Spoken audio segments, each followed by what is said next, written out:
Great. Thank you all, everyone, for attending the meeting of the presentation of the 2021-2022 draft budget for the town of Stratford. First of all, I'd like to acknowledge that the land upon which we gather is a traditional territory of the Mi'kmaq people, and we pay tribute to the Mi'kmaq people today, now, in the past, future, and present and future. So with that, I just like to say that we have had quite an interesting year, quite a different year, a very challenging year, and but I think that through it all, everyone has performed admirably. The staff, the council, residents, everyone has done really well to get us through this public health crisis. So I want to commend the town and the staff and the council for that. During that, we had to carry on with business and to try to make sure that we got everything, the town business done as much as close to normal as possible, and we were able to move forward and make some progress with several initiatives. So for that, I thank everyone, residents, council, and staff. I do want to stress that this is a draft budget, so we'll be the format that we'll follow is after my remarks, I'll turn it over to the Chair of Finance, Councillor Gail McDonald, who will take us through a summary and some level of detail on some of the basically how we spent your money last year and how we intend to spend it this year. So that's what we'll do, and then we'll open it up for questions. And then I'll just summarize and at the end. So with that, I guess we'll ask, and I think the ground rules have been gone over by Wendy. She's a very tough taskmaster, so we'll have to stick to the rules. So with that, I'll turn it over to the Chair of Finance, Councillor Gail McDonald, for her presentation of the 2021-2022 Town of Stratford budget, draft budget. Thank you, Your Worship. I'd like to also welcome everyone here today. This will be a recorded session and will be available online beginning tomorrow, Tuesday, March 9th. We will be receiving feedback until next Monday. Municipal budgets need to be passed by the end of March each year. Now, without further ado, I present you the Town of Stratford's 2021-22 draft budget. Over the past year, we have experienced a worldwide pandemic together, something none of us likely ever expected. We have risen to tackle the challenges before us, and though the world feels different today, we must celebrate the successes found within ourselves and within our community over the past year. As a community, we have helped each other by checking in on each other, making phone calls, and delivering food and other essentials to our family, friends, and neighbors. We have found ways to connect with each other, though often from a distance, and the town is no different.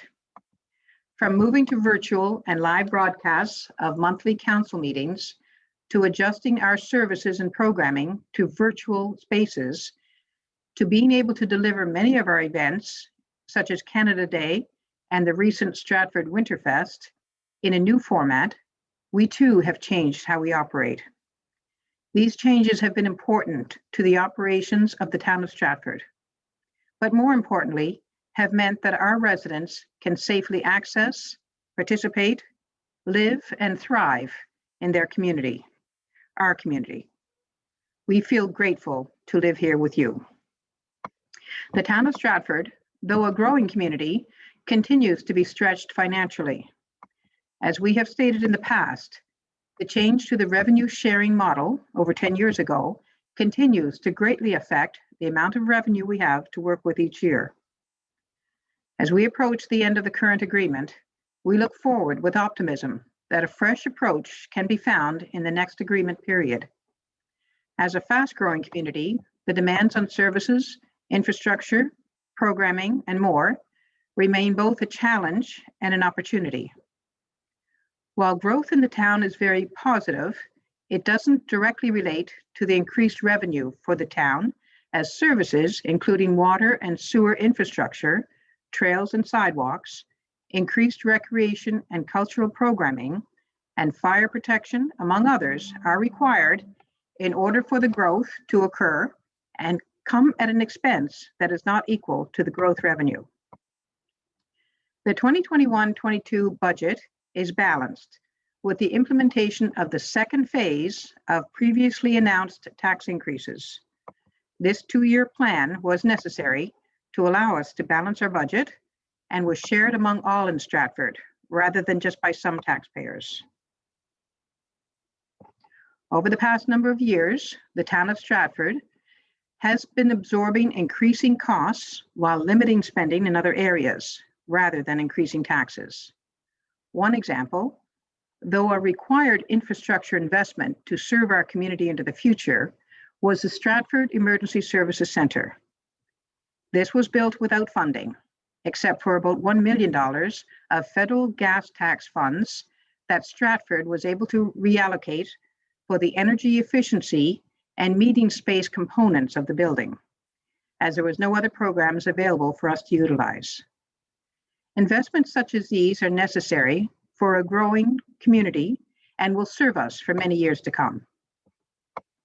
Stratford continues to face significant pressure from growth to provide additional infrastructure, programming, and services, all of which require additional revenue to deliver.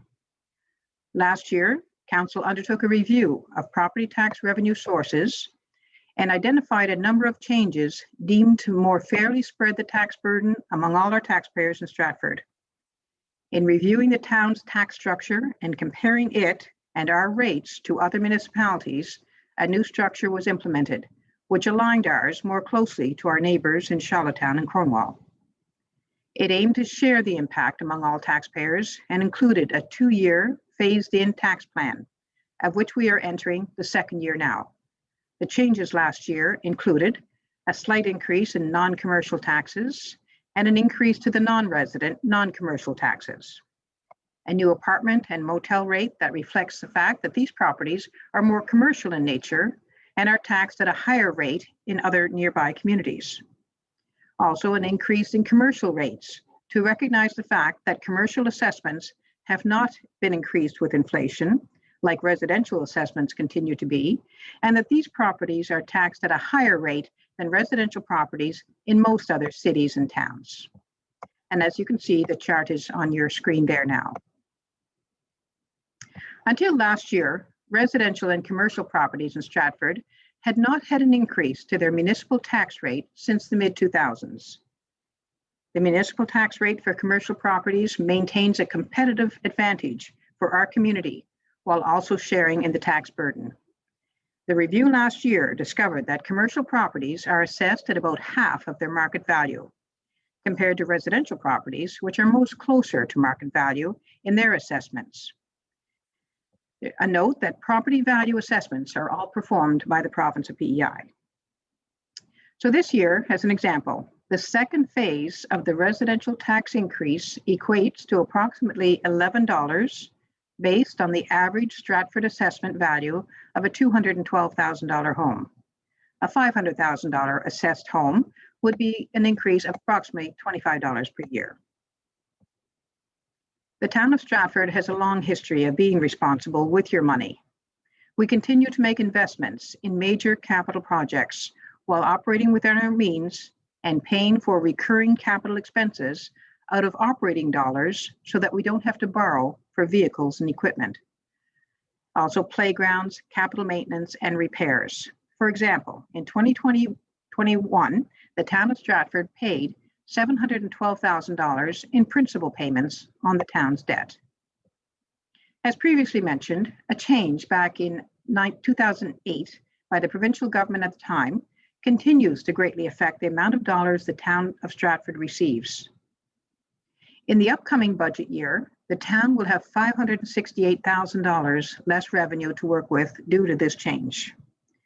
This has a significant impact on our ability to provide the same level and number of services to you as residents. A new revenue sharing agreement was signed in 2017, which we accepted at the time because the province was in a deficit situation. We will be working alongside our fellow municipalities to negotiate a new agreement when the current one ends in 2022. Some residents may be unaware of how their property taxes are divided between the town and the province, with only 41% of the revenue coming to the town and the remaining 59% going to the province. Much of the revenue received by the town of Stratford from your property tax goes towards services that the town has little discretion over, except for setting the service level. These include items like police and fire protection, transit, street lighting, and all modes of active transportation. Fire dues are paid for by the town within the property taxes collected. They have been significant increases over the past number of years, with rates going from $153 per commercial unit to $612, and from $66 for residential properties to $107.10.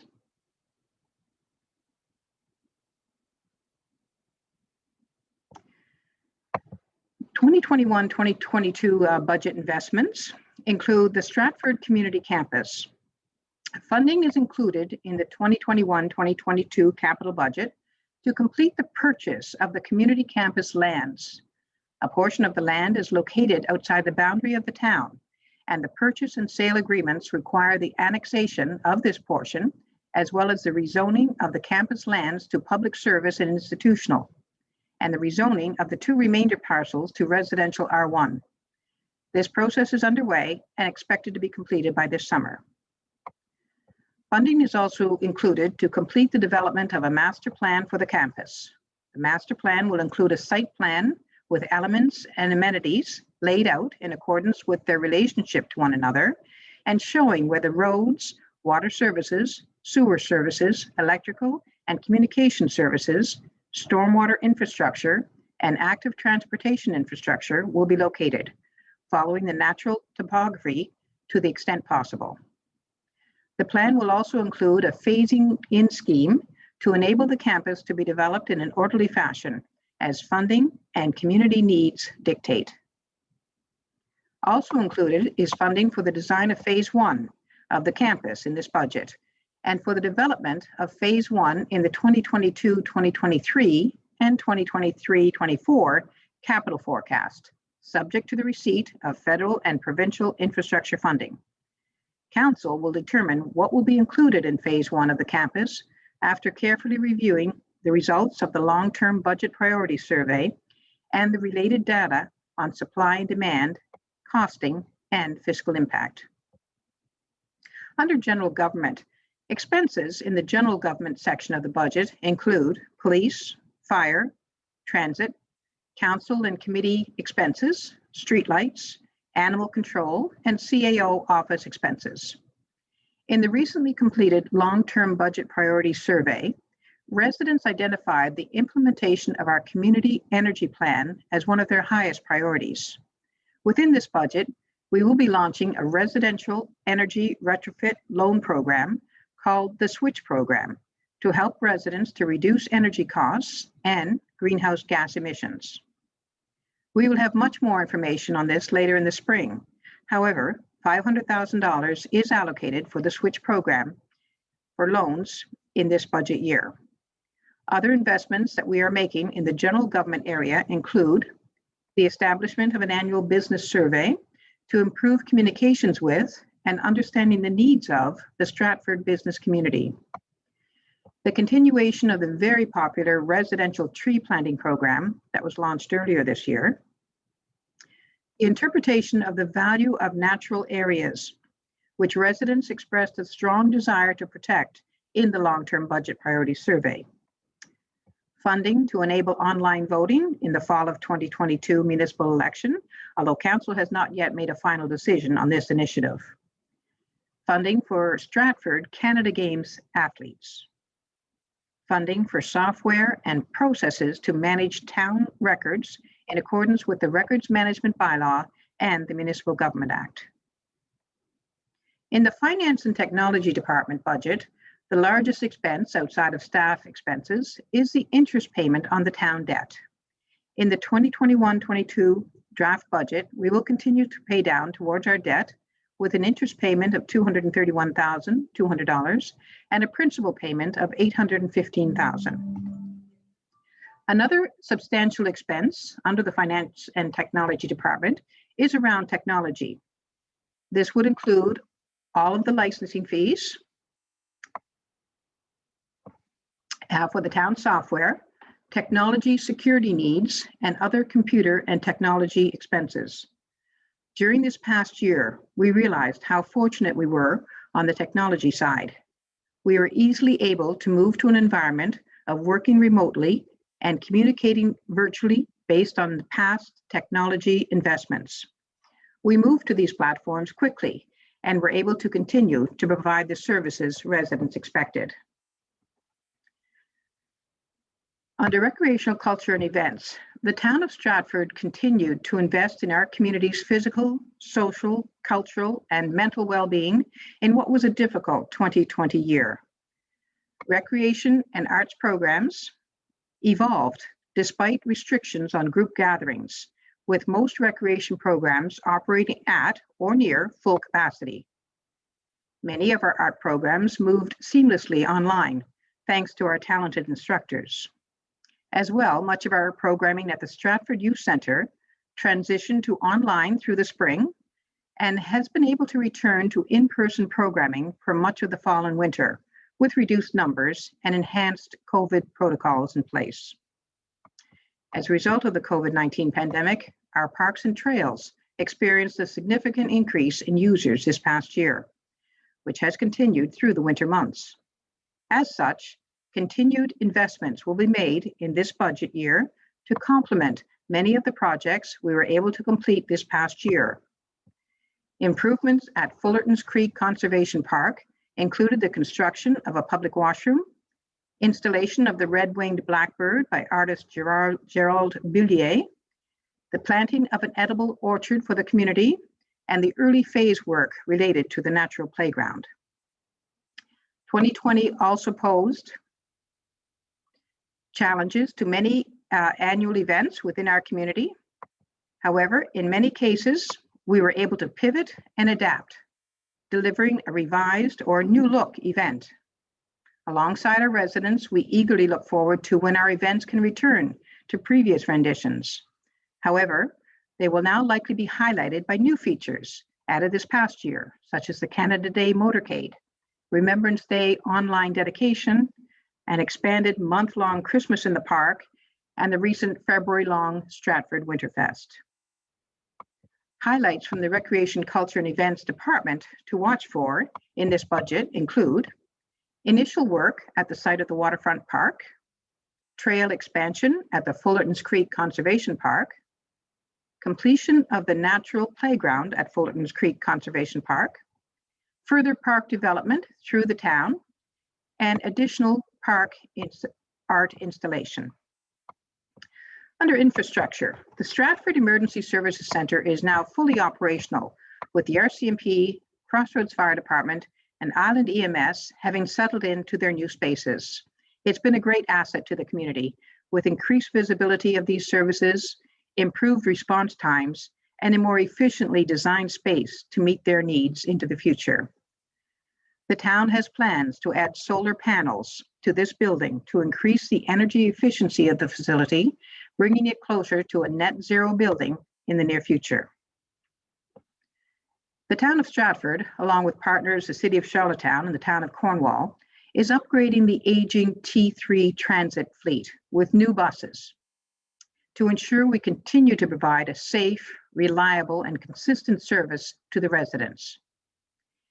In 2021-22, we will be receiving 2 40-foot and 4 35-foot transit buses and 2 minibuses. The addition of these buses will allow us to look at expanding service in the future and providing continued consistent service. We have a number of successful existing partnerships with private landowners in the town who have given permission to the town to extend connections to our active transportation network across their private properties. We plan to further expand those partnerships in the coming year. Additionally, within this budget, are the following highlights. Upgrades to the sidewalks at the Trans-Canada Highway, Stratford Road and Bunbury Road intersection to assist with the movement of increased active transportation users once the new active transportation corridor across the bridge is completed by the province of PEI. Pave existing Trans-Canada Trail system from Hillsborough Bridge to the underpass connection on Glen Stewart Drive. Pedestrian and traffic safety investments, including the purchase of additional speed control devices, which include the following: additional portable speed humps and speed radar signs. We are also exploring the option of adding some additional permanent speed humps in certain areas. New active transportation path along the water side of Keppoch Road from Kinloch Road, extending east to the town boundary. Dry storage building constructed at the town's maintenance depot on Hollis Avenue. Energy retrofits at Cotton Centre. Pondside Park parking lot paving. And additional electric vehicle charging stations.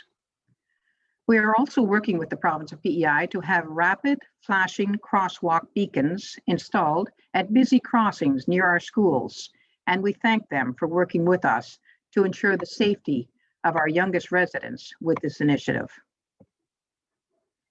The Town of Stratford's Planning, Development and Heritage Department had another very busy year in 2020 with a construction value of $38.9 million in our community. The 10-year average is $31 million. 2020 was also a record year for the number of permits issued, with 241 issued, requiring 450 inspections to be completed by town staff. The 10-year average is 161 issued per year. As a result of the number of permits being applied for and the resulting inspections generated, this budget includes extending the planning clerk position from the current 36 weeks to a year-round position.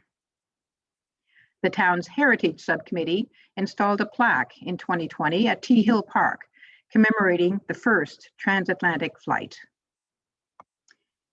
In 2021-22, the Heritage Subcommittee, in partnership with the Arts, Culture and Diversity and Inclusion Subcommittees, have included a budget request to install 6 Mi'kmaq traditional place name signs within the Stratford area. We will now turn our attention to the Stratford Utility Corporation. The Stratford Utility Corporation operates on a cash recovery basis. We continue to analyze expenses to ensure that rates are equitable among our customers and sufficient to meet our long-term needs.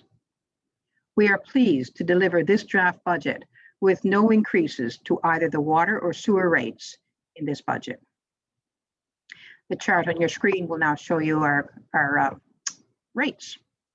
As many residents are aware, the Stratford Utility Corporation had a very historic year with the completion of the new sewage pump station at the Waterfront, replacing the previous treatment plant and lagoons that have been present since 1980. The new pump station is currently operating and pumping the town's sewage to the Charlottetown Pollution Control Plant on Riverside Drive for treatment. The lagoons will be decommissioned and filled in this spring, and which will enable the space to be reclaimed as parkland. The utility has begun and will continue into the 2021-22 fiscal year upgrades to existing infrastructure, both on the water and sewer side. The utility will be applying for funding through the Investing in Canada Infrastructure Program for twinning of the water reservoir, further upgrades required at the Corish Sewage Lift Station, and to implement solar power at the Fullertons, Pondside, and Cable Heights water stations. Residents continue to embrace our water conservation programs, including monitoring their water meter usage and taking advantage of the free water audit program. In summary, as you can see, the town of Stratford's mayor, council, and staff continue to work hard on your behalf every day. Through the past year has been a challenging one. We have worked hard to adjust, adapt, and respond to this ever-changing situation. In fact, we anticipate that some of the implemented changes will be with us in various ways permanently. And to this end, our annual resident survey will open later in March with questions in this area of residents to help us better identify what changes may remain. This past year has seen an increased number of public engagement and consultation activities in our community. We have had tremendous interest and support in these areas, and we greatly thank you for your participation. The second phase of the Waterfront Park Plan consultation is now open, and using the same online platform as the first phase in the fall, residents are once again being asked to provide their feedback, though now with potential park designs to review as well. These were developed based on the responses received through the first phase, and we look forward to a final report later this spring. Since the new year, we have also completed a long-term priorities exercise with you and have had more than 1,000 participants take the time to go through and respond to this online consultation. We want to thank you for taking the time to do this. This information will assist us in further informing future decisions around spending and priorities as we move forward with plans for the community campus and other spaces and initiatives in our community. Over the next week, we ask that residents take the time to review this draft budget and use the brief online survey we have developed to let us know how it reflects and meets your priorities for the upcoming year. The survey will be available starting tomorrow, Tuesday, March 9th, until next Monday. You can find the survey on the Town of Stratford website or on the social media platform such as Facebook.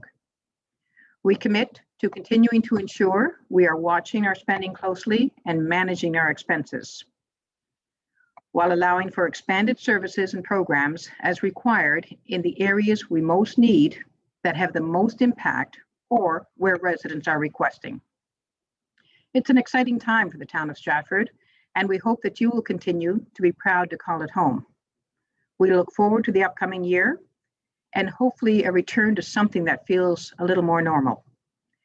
We especially look forward to a community gathering, hopefully later this year. So that concludes my presentation of the draft budget. We will now open for comments. Please raise your hand and you will be acknowledged to go ahead. The town's mayor, deputy CAO, and managers are also on this call with me today, and they may be called upon to assist in answering any questions you may have. So the floor is now open.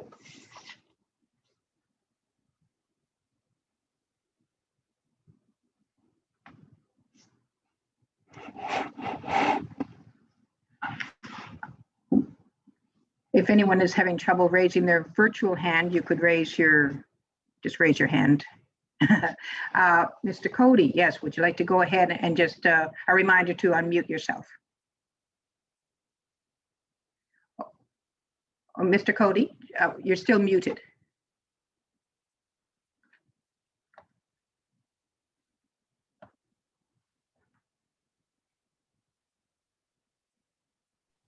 There we go. There Can you you go. hear me? Yes. Thanks very much, Ms. McDonald, and thank you to members of council for the opportunity to speak to you once again. You did not specifically address the issue about which I have concerns, and so perhaps I should just start by asking whether the draft budget contains any change to the double taxation for non-resident property owners that was introduced last year. No, it does not, Mr. Cody, at this time. All right. Then if I may, I will make a brief presentation that attempts to reiterate the arguments that I made to council as committee of the whole on October 28th of last year.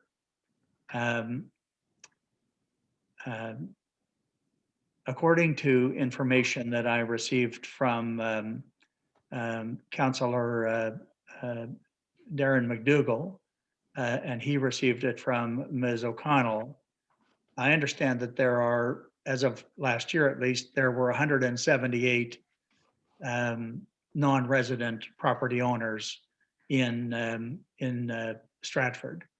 And that 178 non-resident owners owned property, the assessment of which amounted to 3.5% of the total assessed value of all residential and non-resident residential owners. So a very tiny fragment, a very tiny fraction of all residential owners are non-residents. The effect of what council did last year when municipal property taxes were doubled for non-resident owners was to create an average increase for non-resident owners of about $720 per property. And Ms. O'Connell was good enough to provide the amount of the gain in revenues that resulted from that doubling of property taxes for those 178 non-resident property owners. And it amounted to, I believe, about $128,000. If you took that amount of money and divided it equally among all of the resident and non-resident owners of residential property in Stratford, the result would be an increase for each property of $30.56. That's $30.56 for everyone, or a $720 increase for each of the 178 non-resident owners. That in itself, you don't have to go much beyond that to say that's unfair. Why should the 178 who are going to participate less than resident owners in many of the initiatives that are being paid for by Stratford, contemplated in the budget, why should they pay twice as much toward those improvements as residential property owners? I'm not saying that non-residents should get a free pass.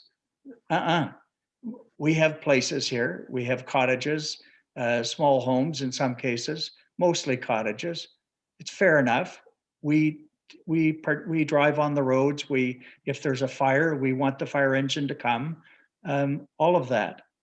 But there's no rationale for having non-resident owners pay double what a residential owner would pay. If you think about it for a moment, most non-resident owners are here for about 4 to 5 months of the year, less than 50% of the year.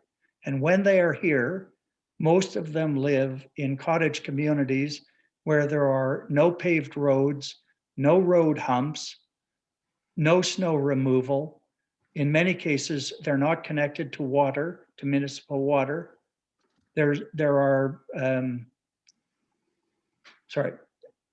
services that you identified in one of your charts, for the most part, are not enjoyed by non-resident owners living in these communities where there are numbers of non-resident properties. And in my submission, what you're really looking at is 178 people who use far less than 50% of the resources that a full-time resident would use, far less because they're here only half the year, far less than that because they don't use most of the resources. They're not offered to them. And yet they are paying double the taxes. It's not right. And the amount of money that's involved, if you spread it over the entire population, is $38.50. Why would you do something that's clearly unfair when there's an opportunity to correct it at a cost of only $30.56? It's, to me, there is no proper rationale for that. And I understand that Stratford has to raise revenues to move things forward. I get that. And like I said, I'm not saying we shouldn't contribute. We should. we should pay our fair share. In fact, let us pay the same as everybody else, which is already more than our fair share because we don't use the same amount of the resource. But doubling, that's wrong. And in my respectful submission, you should correct it. It's not a big deal. So those are my submissions. Thank you very much. Thank you very much, Mr. Cody. And yes, we received your summary of your report from last October and your newest summary, and thank you for forwarding that to us. So as you're well aware, and just for the information of everyone else online, that last year we did conduct an extensive review of the tax groups, and in particular, we were checking our neighboring communities, in particular Charlottetown and Cornwall, our closest allies. And it was determined that these communities have been using a tax group for non-resident, non-commercial property owners for the past number of years. So we were looking for ways to increase our funding to balance our budget last year. And this is when we realized that we didn't have the same tax groups as the other communities. So, and we wanted to divide it amongst all the tax groups. So we did divide it across the board. Wendy, I'm wondering if you could do me a favor and bring up the chart on the tax rate comparison.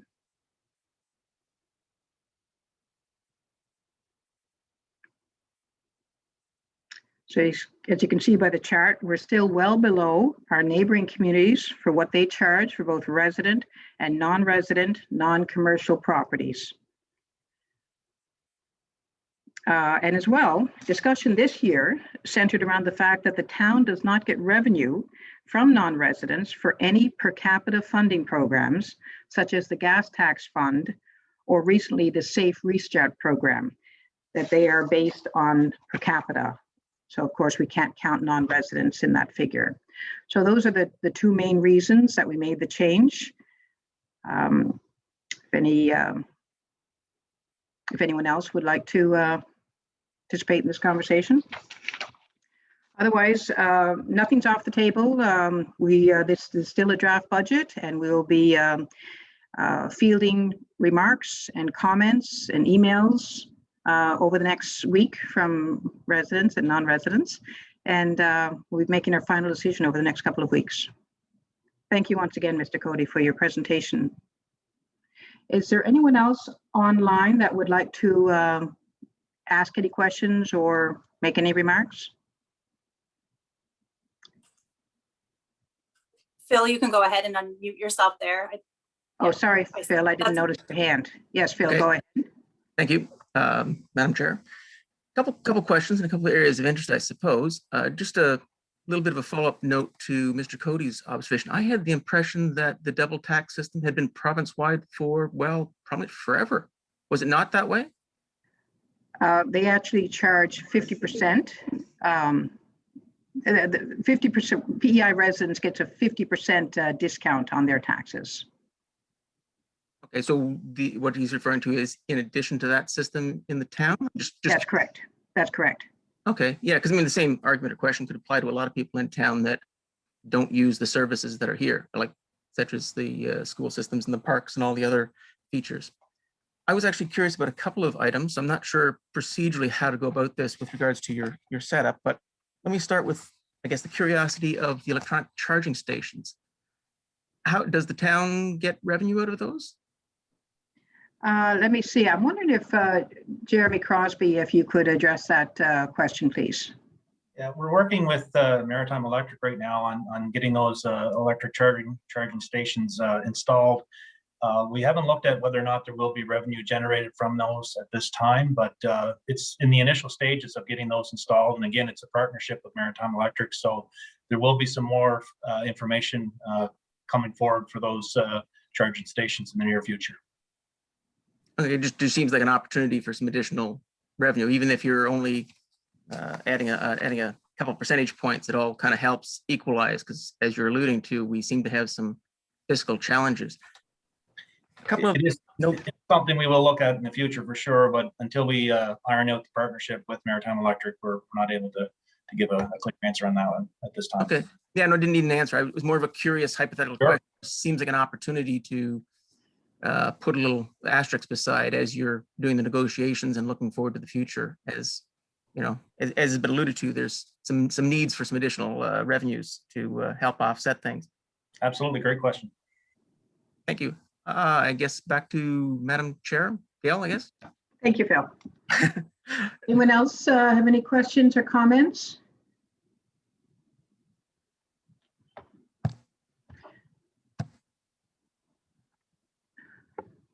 Sorry, I'm dealing with two monitors here today. Yes, Mr. Cody, go ahead. Just don't forget to unmute yourself. There you go. I'm going the second time only because I think no one else wanted to go a first time. Just a couple of further comments. One is that in response to Phil's query about the double taxation for non-residents, which is dressed up as a reduction for residents, a 50% reduction for residents. That dates back to the time when the Land Protection Act came into force. And the rationale behind it was to protect Prince Edward Island's most valuable and rarest resource, namely the top 6 inches of its land mass throughout the island. It was to protect that from non-resident owners coming in and scooping it up, which, as we all recall, was a significant feature of the economic environment in the 1960s, 70s, 80s, when we all were aware of coastal properties being snapped up by Americans and people from Central and Western Canada. And that was quite a concern and led to the Land Protection Act and the 50% additional taxation burden for non-residents. The factors that led to the Land Protection Act and to that double taxation at the provincial level don't apply at the municipal level, at least not in Stratford, they don't. As I mentioned, there are 178 non-resident properties, non-resident owners, and their tax base, their assessed value is 3.5% of the total assessed value of residential properties in the municipality. We are not on the verge of a takeover of Stratford lands by non-residents. There's nothing like that happening. And the fact that Charlottetown and Cornwall have at some previous point initiated this double taxation for non-residents doesn't make it fair. It just means someone else was unfair before you were. And so in my submission, if you look at the numbers and you look at the usage,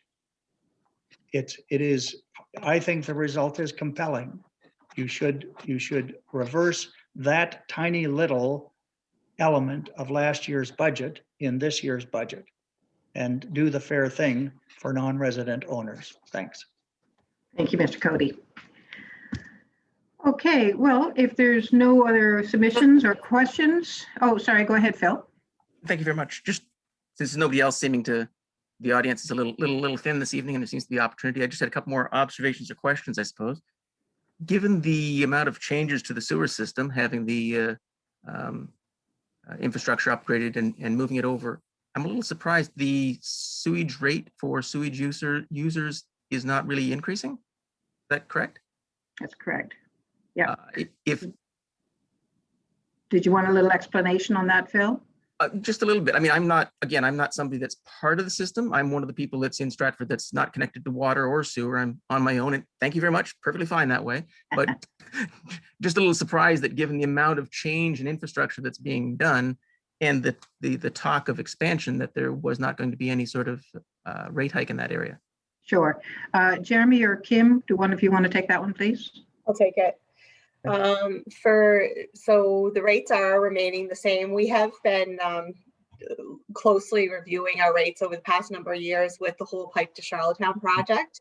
So at this point in time, we're able to keep the rates the same, and then we'll look at a year of history after we're with the Pipe to Charlottetown program for a full year, so that we'll know exactly what type of flows we're going to have to the Charlottetown plant, and reevaluate the rates during next year's budget. The only thing I would add to that is prior to the installation of the system, we did have some significant rate increases to prepare for the Pipe to Charlottetown. So like Ms. O'Connell said, we want to make sure that we have a year of data under our belt before we look at any further rate increases. Okay, so in effect, they were sort of preloaded, if you like. You'd patient increase some of the rates before the alternate version of the Triple P project, the poop piping pumping process, that you've actually covered that off, but it will probably increase in the future. That's a good way to explain it. Yeah. Huh? That's a good way to explain it. Yeah. And then the alternate version of the Triple P project sounds amusing too. So you got that. That's what I was referring to. I like that. Oh yes, thank you. Just while I've got the mic, and Go ahead, Phil. Yep. yeah, any other hands up? One of the other things that it sounds like you're planning on putting money into is electronic voting.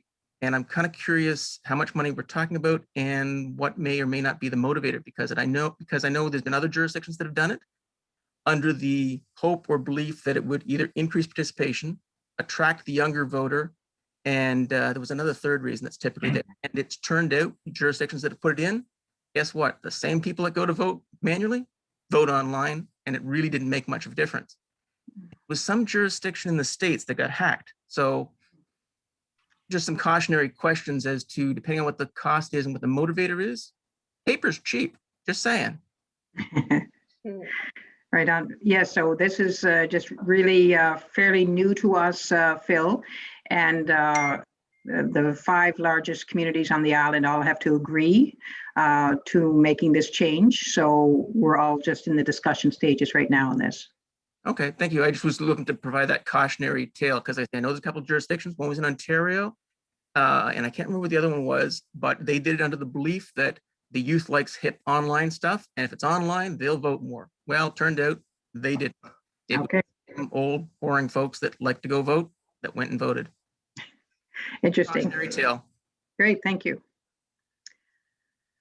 All right, if there's nothing further, the people that have signed up online are going to get an email copy of tonight's presentation, which will also include the charts that spells out exactly what money's coming in and where the money is going.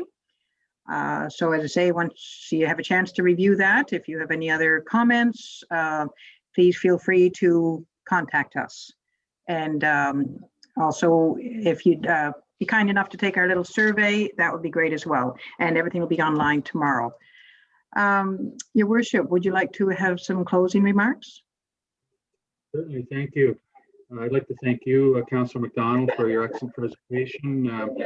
And I would like to clarify just one thing quickly before I close, and that is with regard to the SWITS program, it's not $500,000 from town funds. It's actually money that is out of $10 million fund that's been established by the Federation of Canadian Municipalities.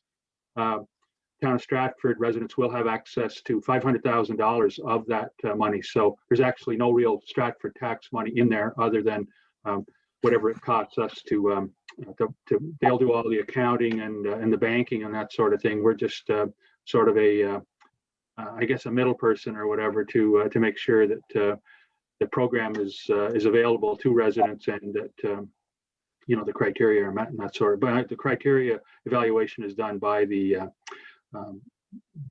group that's hired by the Federation of Canadian Municipalities. So the impact on the town is minimal. We're just making that funding and that program available to residents. I just wanted to respond to some of the issues that were raised today, and I think it's really important that residents and non-residents realize that any information or submissions that we receive, we take very seriously. And with regard to the issue that was raised by you, Mr. Cody, we did discuss that for a long time and look at it from many different angles. And at the end of the day, council, otherwise we would be out of step and not able to offer the same programs and services that they offer, as well. By missing out on these federal and provincial per capita funding programs over the years, it's really enabled us to put a lot of infrastructure, parks, sidewalks, a lot of major capital projects in place. So that funding is available to all provinces and territories at the federal level, and each province has their own per capita funding. So by not having residents Asian over the years, it's amounted to a lot of out on, and really at the end of the day, is that we technologies couldn't be more responsive to